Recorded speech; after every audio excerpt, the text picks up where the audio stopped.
good evening and good morning from Karachi, from Toronto, from colleagues from Birmingham and Alabama. We are absolutely delighted as we come to the close of this course, which has been a 2-week thing. We are trying to close with a session with which we are absolutely privileged to have with us Professor Zulfiqar Bhutta, who is our very own from AKU, and who will be giving you a very interactive session, which will be moderated by Dean Paul Irwin. You will have a lot of opportunity to learn and get some tips in his experiences. So this is a rare opportunity, make use of that as much as you can. Now, I'm not going to be giving a formal introduction of Dr. Bhutta. You are all AKU faculty, you know him. But just want to spend a couple of 1 minute maybe that he is, as we all know, the distinguished university professor and founding director of the Institute for Global Health and Development and the Center of Excellence for Women and Children at AKU. He also holds the Robert Harding Inaugural Chair in Global Child Health at the Hospital for Sick Kids in Toronto. He has a lot of credentials, and I don't want to spend time because if I do, then I think this session will become shorter and I don't want to do that. But he has an amazing portfolio, amazing credential, and he has achieved so much individually, institutionally, nationally, internationally, and globally that I think we are all very proud of as Pakistanis, to be honest with you. He has every qualification that you can think of. I just want to give you one flavor of what he has. 1,150 publications in peer-reviewed journals. He only has 250 publications in the Lancet. And that is something that you might want to think about, you know.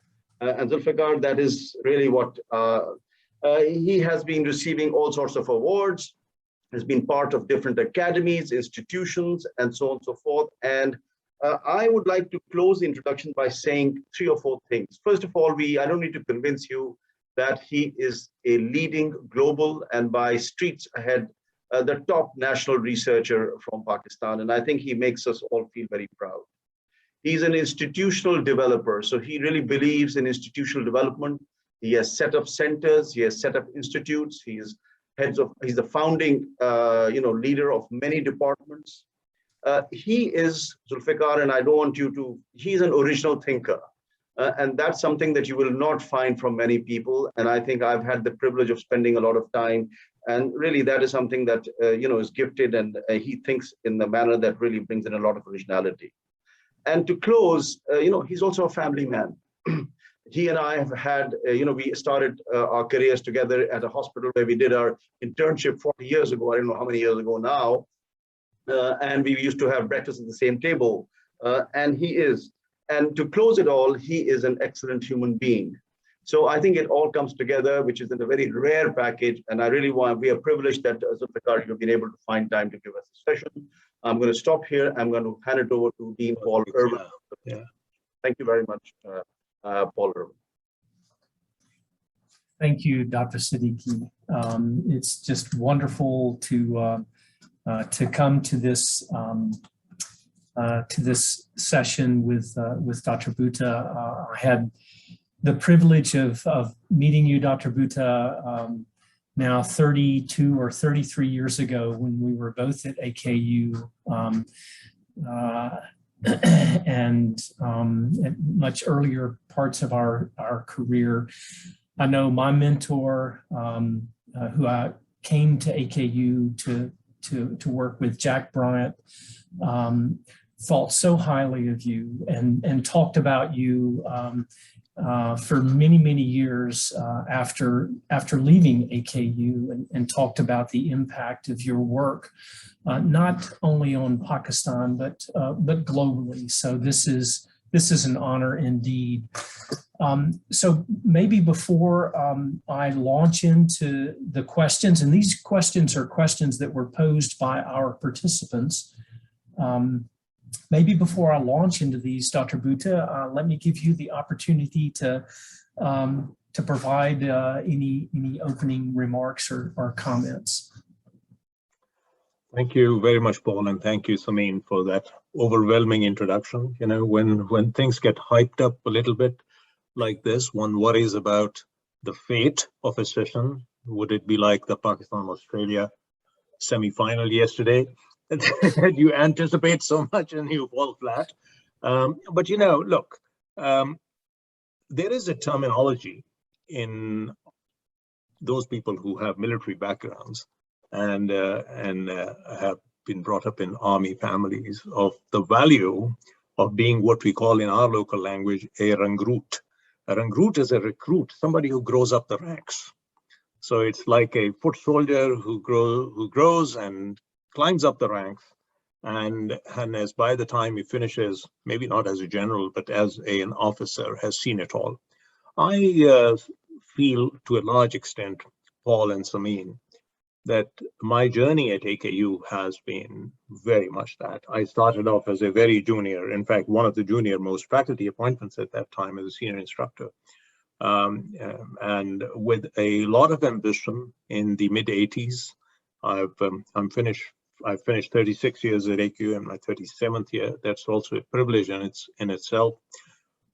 And one of the advantages of having done it that way is that I actually know from personal experience what young researchers, what students, what aspiring young faculty go through as they build an academic career. So I'm very keen to have an interaction around how does one try and overcome in a situation or background where resources are limited, where the pressure of clinical service is considerable, and it's not just something restricted to AKU. It's true for many institutions, including one that I spend half my time in now, that the balance of clinical service, education, and research is difficult to maintain at times, and particularly in circumstances where you have to eat what you hunt, but to bring in your resources for research and support your salaries.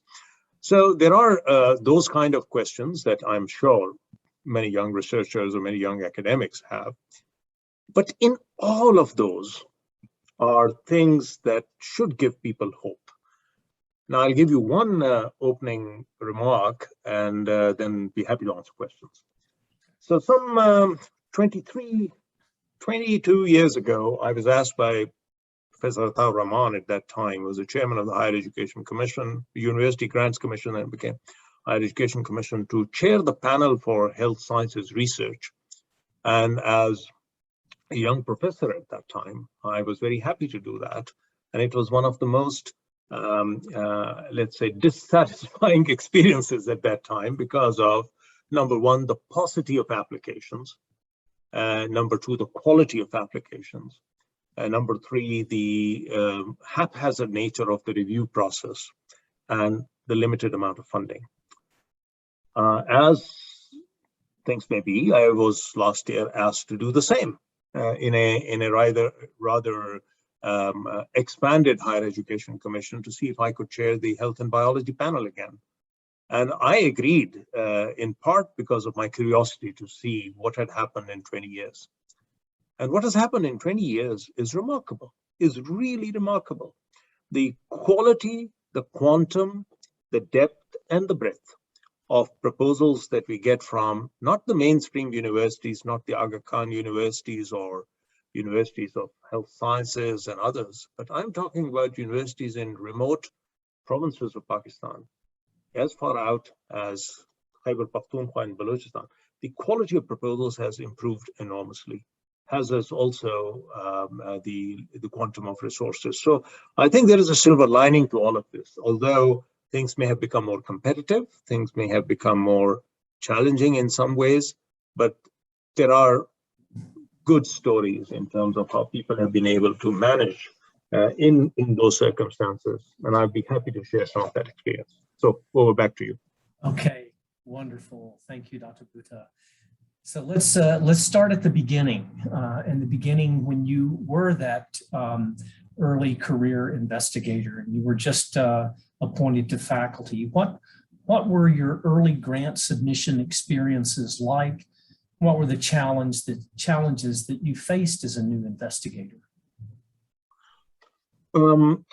It's a great question, and it's a question that requires a thoughtful answer. I'm going to try and give you one. So firstly, there was no pressure on doing research at that time.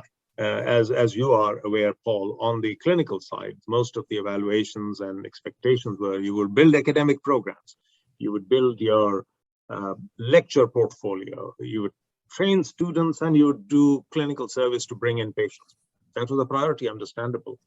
In that context, to build a research agenda was very much an optional, preferred thing to do if you had the time.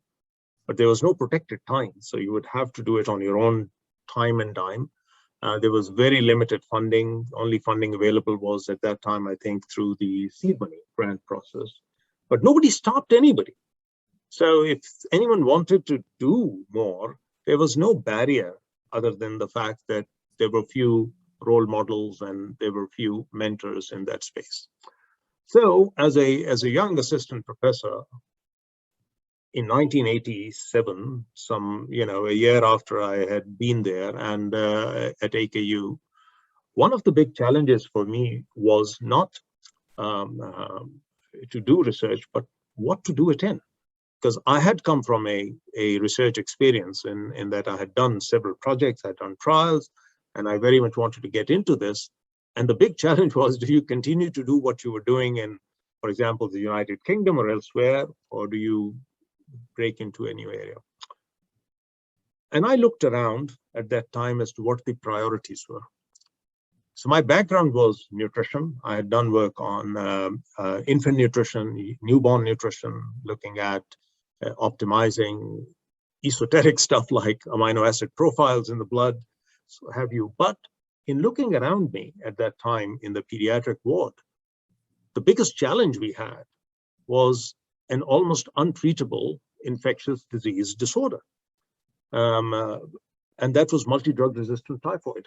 I remember running into my first patient with multi-drug resistant typhoid and hitting the books and found that there was nothing on what did you do for somebody who was not only resistant to chloramphenicol, but to also amoxicillin and trimethoprim sulfa. The books said nothing about it.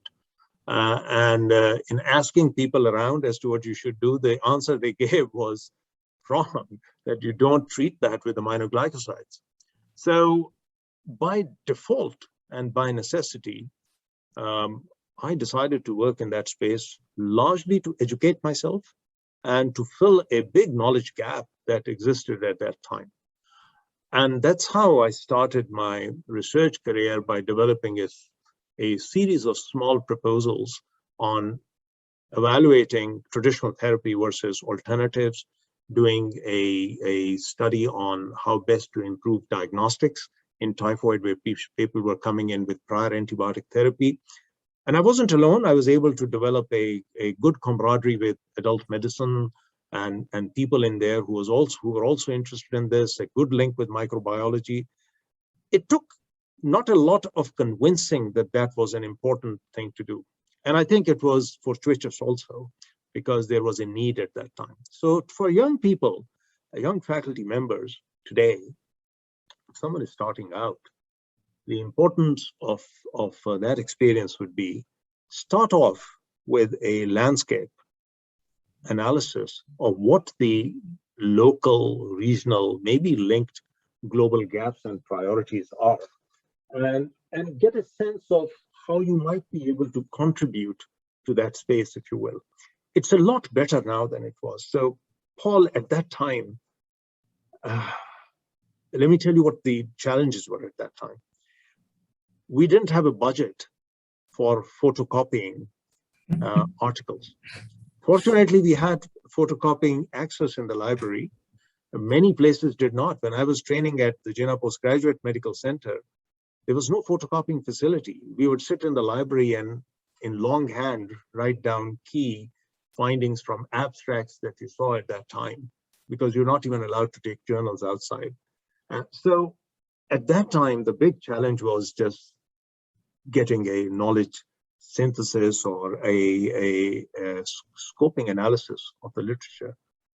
Today, all of that is available on your handheld device. You can access PubMed and know an answer much faster and much before your instructor is able to outguess you. So there are many, many advantages now. At that time, We had to do it all ourselves. The one advantage that we had was that we had an institution that was so supportive of this kind of work at that time that I almost never had anybody say no. If I went to the library and I said to, and I hope he's still around, Musa Khan, a young librarian at that time, say, Musa Khan, I need some help in this. And the next day, Musa Khan will call you back and say, I have looked at this and this and this, and do you think is of use to you? So it requires teamwork of that kind, but as I said, it's the question that should attract young researchers first. Fantastic. And what I'm hearing in your comments is actually also a response to another question about laying the groundwork as a young investigator. But you've touched on those things already. Know the gaps, know the priorities, know the main problems. Build a series of small efforts before you launch a larger one, and don't pursue it alone. Don't pursue it in isolation. Absolutely. Maybe the flip side of that, Dr. Bhutta, would be to talk about early pitfalls, or pitfalls that an early career researcher may fall into. Traps, pitfalls. What are these, and how can you avoid them? I mean, that's an extensive question that requires an in-depth answer, but let me try and give you my own take on this. So there are many pitfalls, and many of these pitfalls relate to people trying to find, for ease of operations and for their own sake, shortcuts. How quickly can I do this? How quickly can I get my R01? Or how fast can I get to my Lancet publication on this? And my advice in all of that is that there is you can be lucky and you can be gifted. You can be an Asadali and you come up with an idea and you're able to implement it. But more often than not, as people say, research is 99% perspiration and maybe 1% inspiration. There is no shortcut to learning and going through a process. And the biggest pitfall that I would say, Paul, is to do redundant, repeat things just for the sake of publication.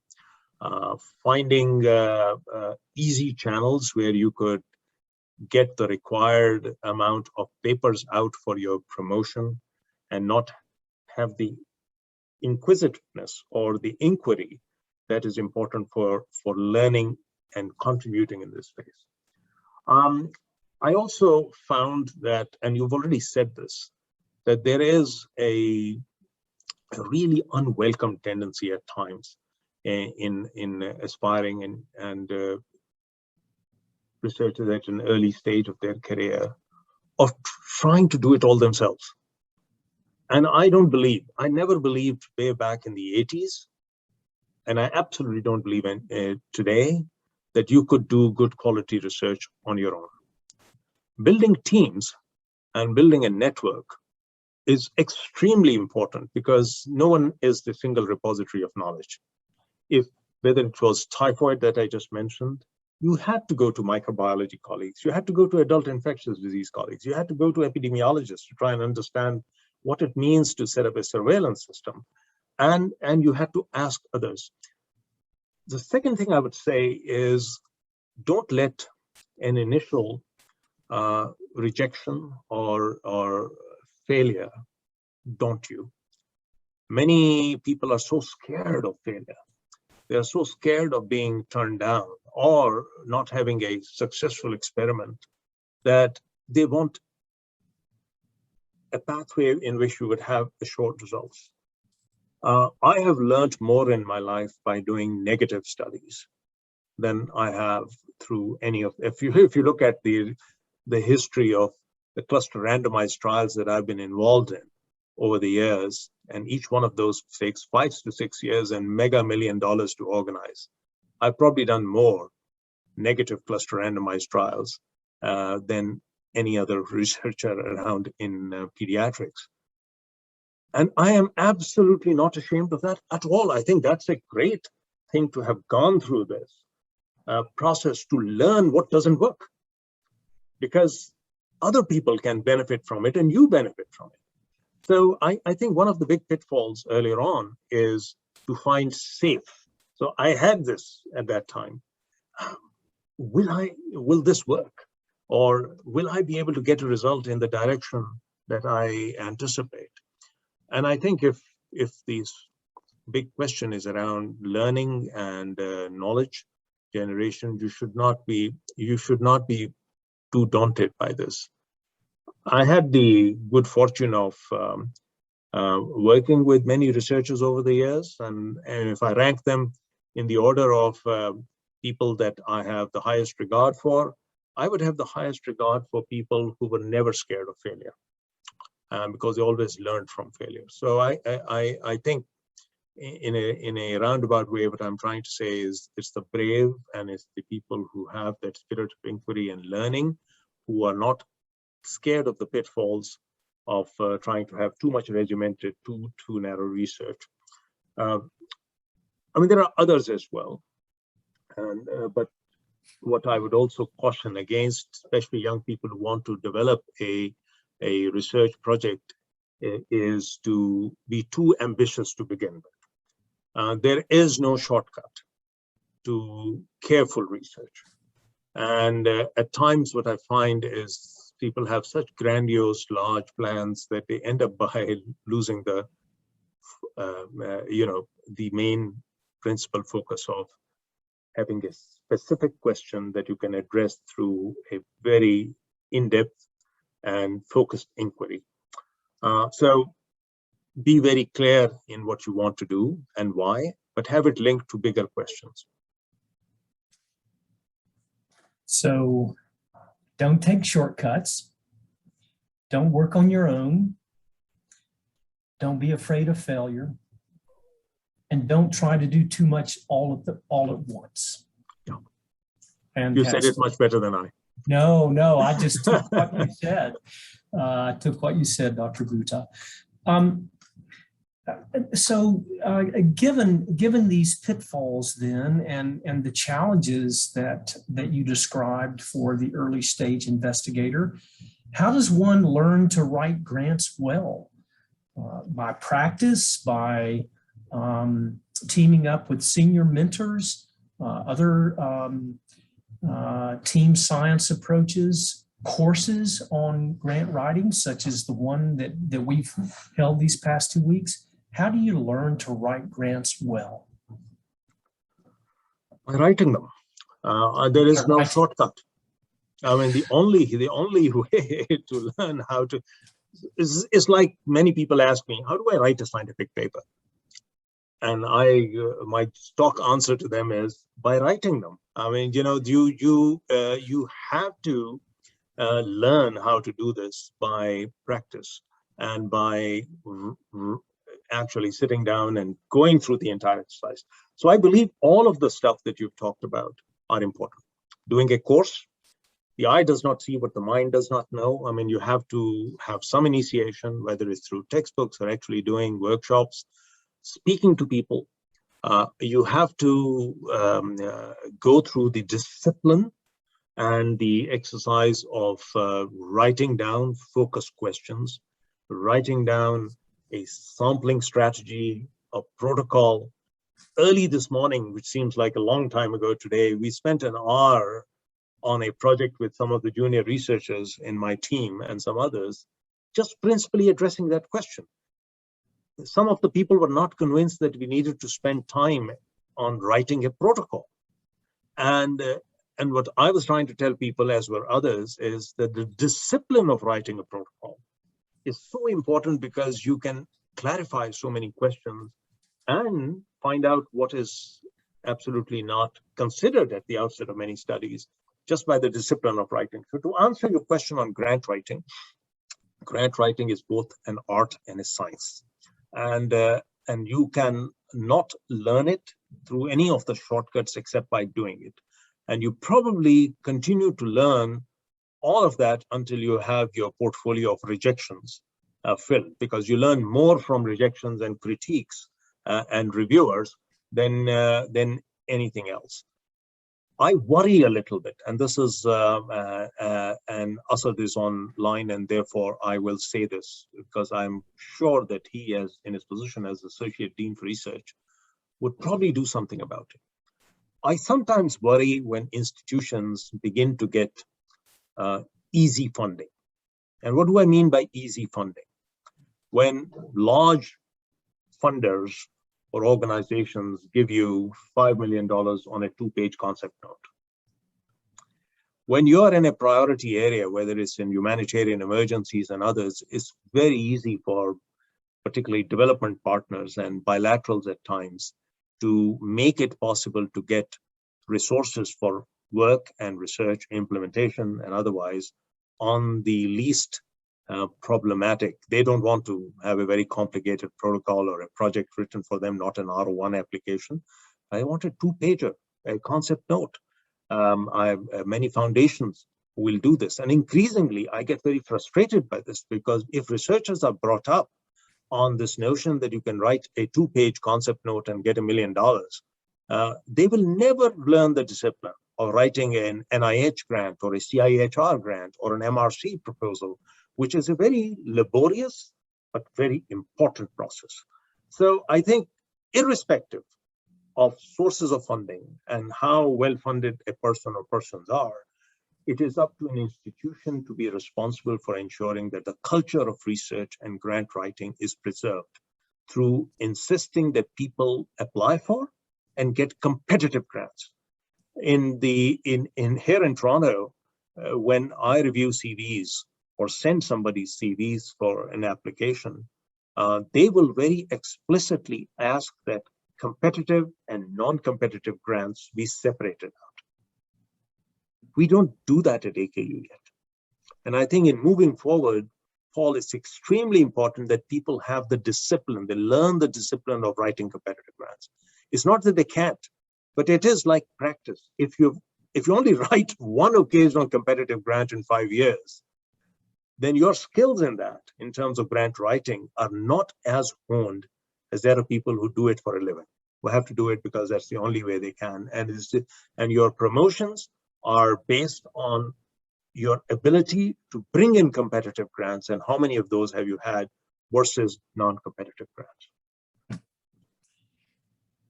One of my colleagues at my former institution often told junior investigators that preparing for their first NIH submission, they needed to set aside 6 months, 4 hours a day. 4 hours a day for 6 months, and that helped one develop the discipline that you're talking about. I love your answer. You learn how to write grants well by writing them. Certainly, if you ask anyone on the national cricket team in Pakistan, how do you learn how to play cricket well? You play cricket, right? Like playing against good teams. Yeah. I mean, so you know, you have to have the right opposition to get yourself into the mental state of being competitive at that edge. And those who saw the match yesterday, the difference between the men and the boys was in that mental discipline. So yeah, absolutely. Fantastic. Okay. I've heard in your comments, Dr. Bhutta, about team science and collaborators and not working alone. Give us some tips on the do's and don'ts of working with collaborators. Again, another great question. And probably the appropriate answer to that is, this is again something that you learn over time, and you learn by the mixed experiences that you have as you build your own collaborations.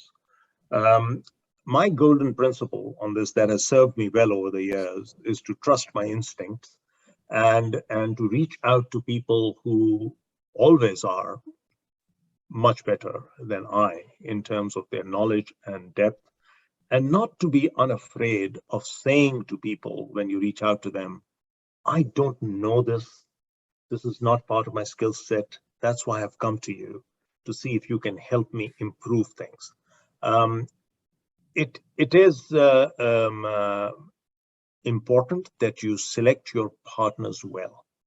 And by that, I mean partners who not only bring their own strengths to the table, but also bring some institutional commitment and also bring a common passion for the questions that you are addressing. In my own field of child health and survival, the partnerships that I have thrived on over the years have largely been with people who, number one, were much more qualified and learned than I. Secondly, but they shared the same vision of why we were doing things that we were doing. So if it was saving newborn lives, or if it's children with diarrhea and pneumonia, whether it was malnutrition, I don't think we could have built that collaboration without sharing that common vision of where we wanted the world to be, where we wanted our study populations to be.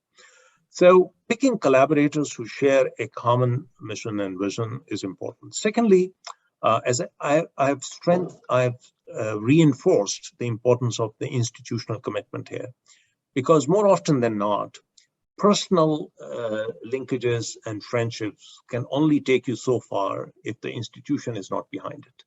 And in a competitive world today, I think you need to do whatever you can to ensure that you speak to the people concerned, both at your parent university, at Aga Khan and elsewhere, to say, I want to reach out to University of Washington, for example, or to Emory.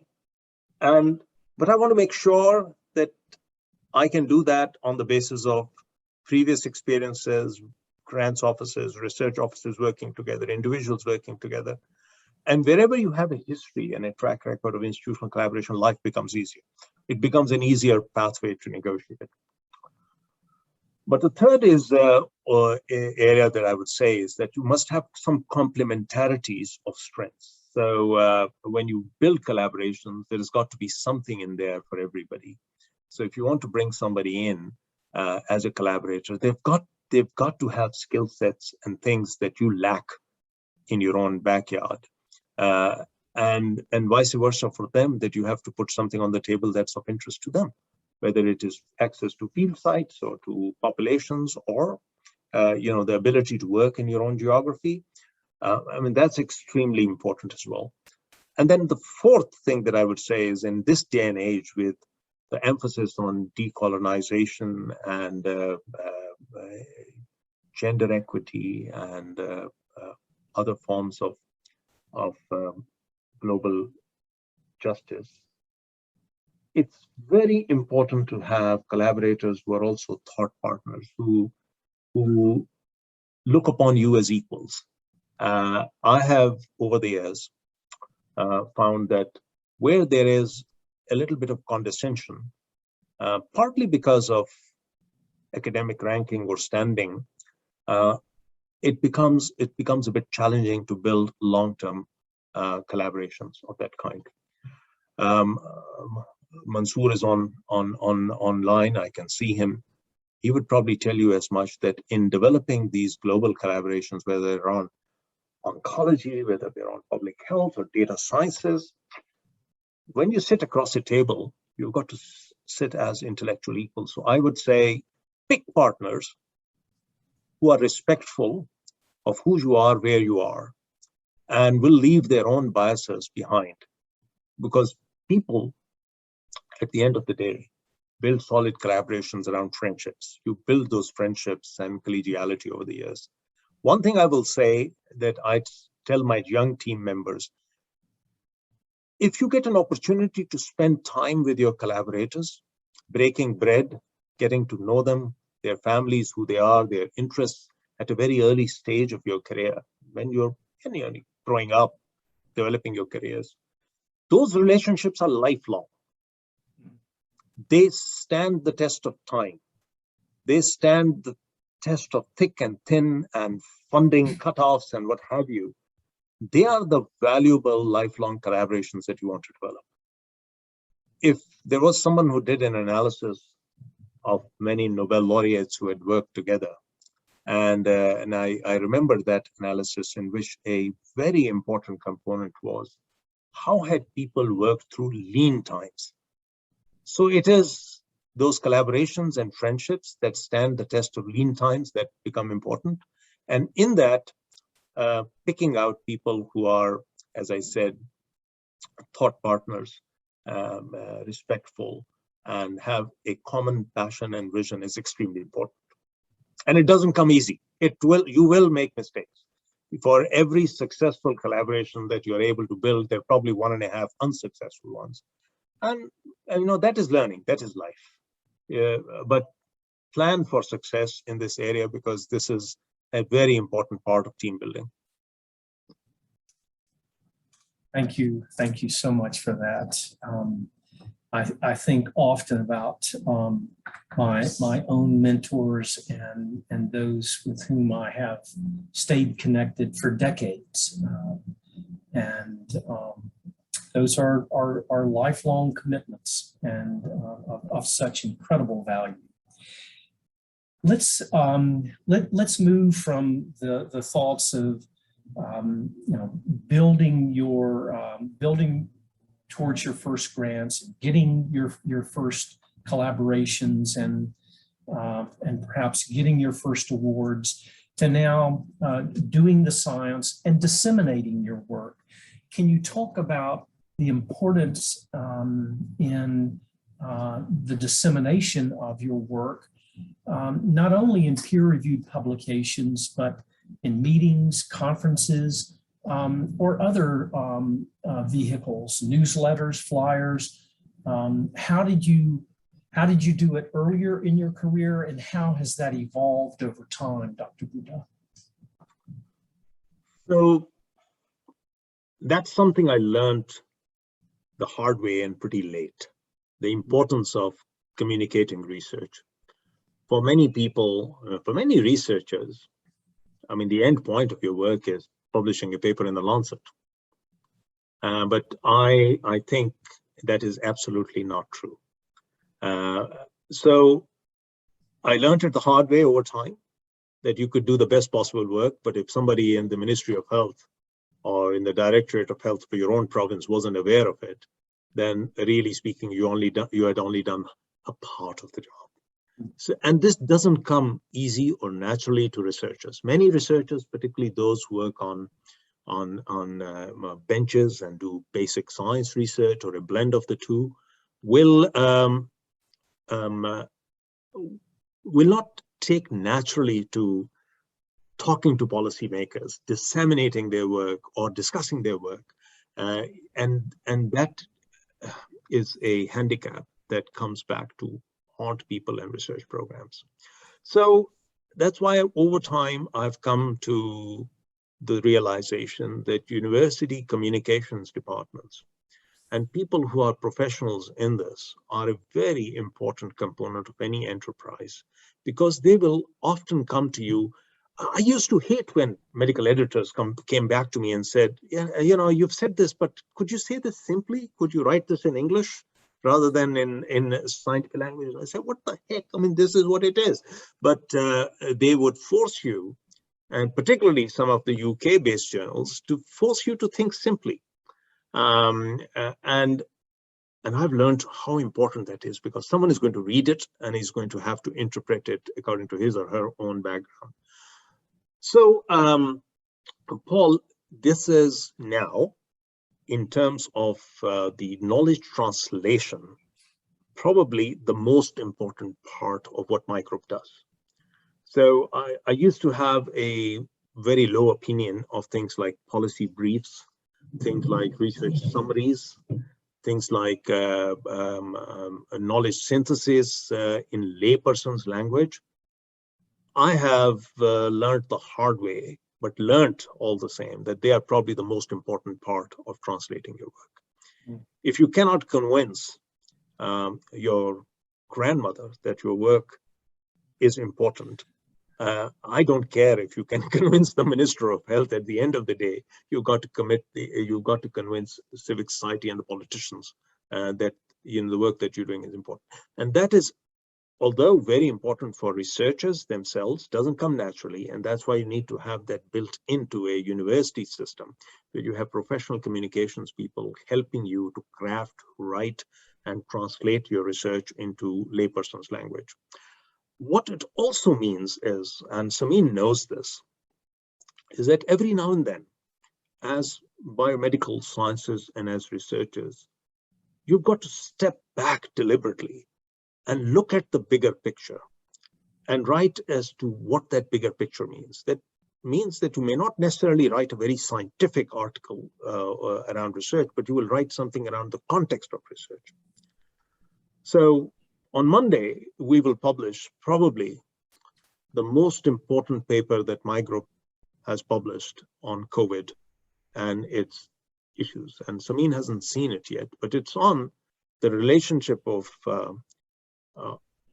conflict, peace, obscurantism, and just the whole dysfunction of SARC, South Asian Regional Cooperation States, and COVID-19 in the subcontinent. And we've actually looked at the entire 2 years of experience to see how science has failed, and because there were those structural failures in terms of bringing people together and to do better than what the entire region did. I didn't have to write this. All of us are scientists, epidemiologists, and people who are not necessarily working in that space. We're not peaceniks. But every now and then you've got to step back and look at that bigger picture. I say this because for public health, and for particularly the department that is hosting this training workshop, community health sciences is much more than health sciences. As many would appreciate in the context of sustainable development goals, a program on health sciences has to be firmly embedded and nested in the social determinants of health. And I think to one extent, Samin has turned that around in making people aware of the importance of the social context, the inequities, injustice, poverty, lack of basic amenities and facilities, the whole issue of climate change and environment. And I think researchers will benefit from that kind of a bigger picture approach every now and then. So what I'm saying in indirect terms is take a step back every few months to a year and look at what does your research mean in the bigger picture. It will help you, and it will help others understand why you're working on stunting or enteropathy or the context of child health in general. Dr. Bhutta, where will this piece be published on Monday? Oh, BMJ. It's Okay. it's a leader in the BMJ. Wonderful. And I mean, that's the one journal that is not afraid to at times, publish provocative things. Samin and I Good. publish stuff in the BMJ every now and then. I know Wonderful. we will probably receive as much abuse as the Pakistan and India cricket teams did from their respective matches, but who cares? Well, thank you for your courage in doing this. We have just about 10 minutes to go, and have a few more questions that I would like to have you think about and talk with us about. We've talked about mentors, but I'd like to get your perspectives on both sides of the coin. What makes a great mentor and what makes a great mentee? Oh, I can answer the second part probably much better than I can answer the mentor part. As a mentee, and I've had many mentors across my life, education, medical college, even before. I ranked my mentors by very simple attributes. And as a young medical student, was a nobody. I rank number one mentors by their ability to give time, undivided attention. When they sat with me in a room 3 or 4 feet away, I was the focus of their attention in that interaction, whether it was by their body language or their eye contact. I never had to worry that they were diverted or distracted. So that was very important for me. I mean, my question or my needs may have been very peripheral to their own interests, but it was very important for me to have somebody who really was interested. The second was they were never, and I really appreciated mentors who were never afraid or hesitant in calling a spade a spade.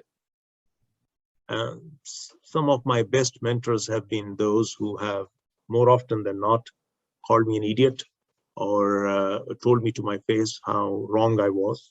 And also, many a times chastised me, but then, brought me back and said, this is why I said this at that time. So I think great mentors are those who are unafraid to speak their mind, and great mentees are those who have thick skin and don't go away by saying, my God, I'm never going to meet this person again. And the third attribute as a mentee is not being afraid to ask. So many students, trainees, fellows, residents are hesitant to ask a question because they think the other person will think less of them. I think the attributes of a great mentor is that he or she would never denigrate somebody for asking a question. And I think a good mentee is somebody who's able to phrase those questions in a way that is he or she is unafraid of asking them, because if you don't ask, you will never get an answer.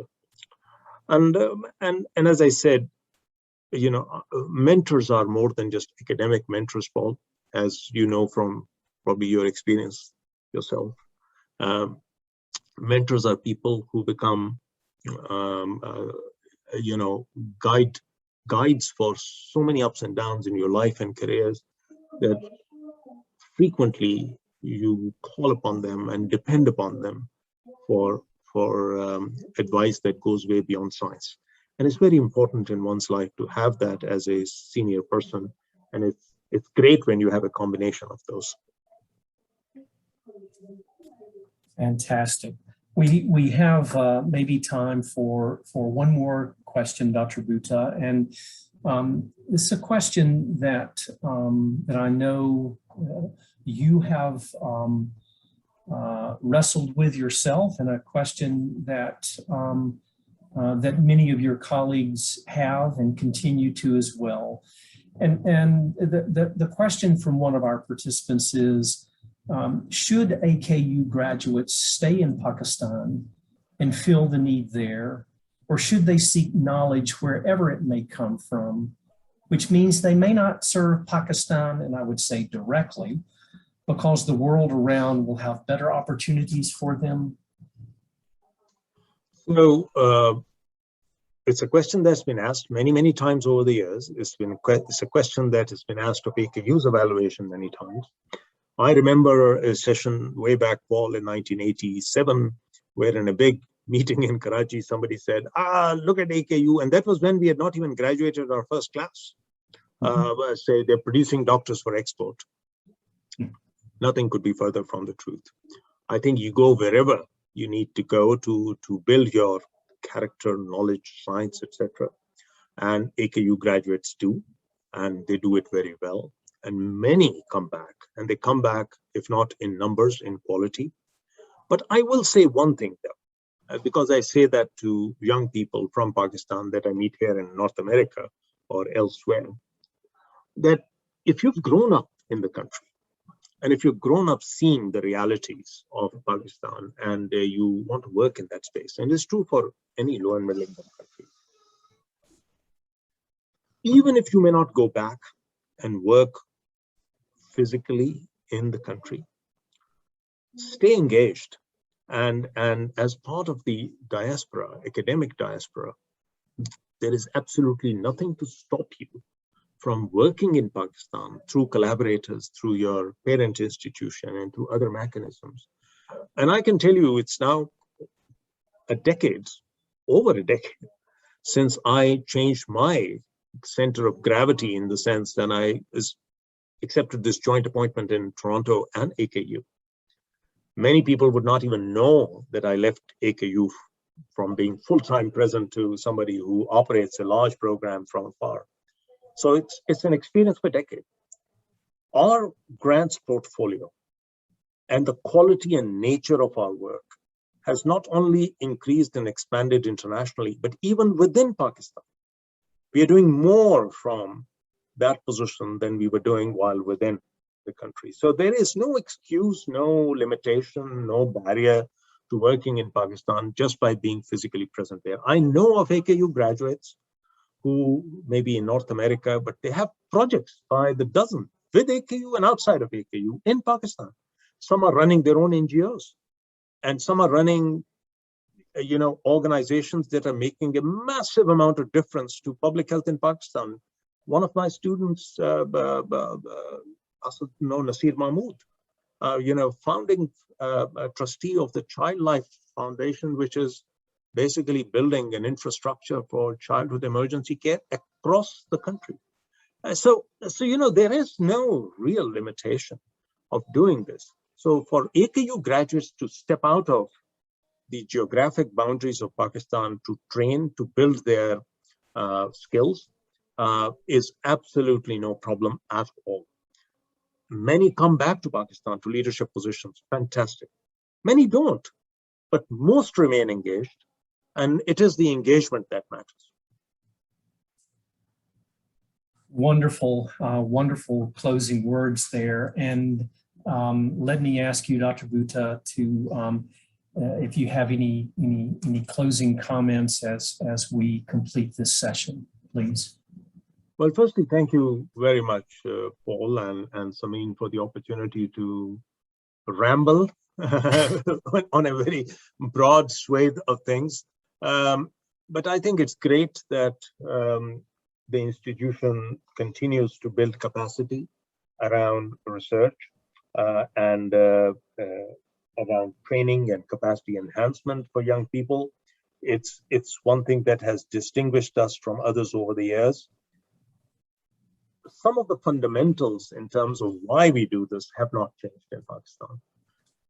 Almost 30, 40 years ago, when Jack Bryant started the Community Health Sciences program at AKU, the challenges of addressing inequities, injustices, rural health, urban health, were what attracted him and brought him from a very senior position to a position where he established the program and was able to interact with people like yourself and myself. But his legacy, I want to close with just paying a tribute to the man. His legacy lives on through his students and trainees. So institutions like AKU will have their legacy live on through their students, faculty, and trainees.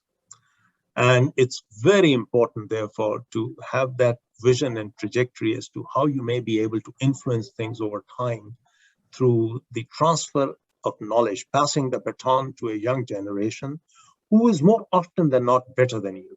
So I feel very privileged that I've been part of this journey at AKU. Some of my students are in global leadership positions, and they very rapidly transit from a role and position as students to that of peers, and more often than not, teachers. Dr. Bhutta, shukriya. Thank you. Thank you very much. God bless. Thank you so much. Thank you. Dr. Siddiqui, I'll turn it back to you. Well, thank you very much. Zulfiqar, thank you very much for that phenomenal talk. I mean, you always give, but today I think you were touching everyone's heart. And I would very much request both you and Dean Irwin to allow us to use this session, which is recorded, or our master's programs that we offer to our students. I think this is worth many sessions and many courses. So thank you very much. It was absolutely a pleasure to listen to this conversation. Absolutely. So with that, I think the session is over, colleagues and participants. I think we really benefited and enjoyed the session. I will hand it back to the moderator. I think either it's Dean Paul Irwin or it's Dr.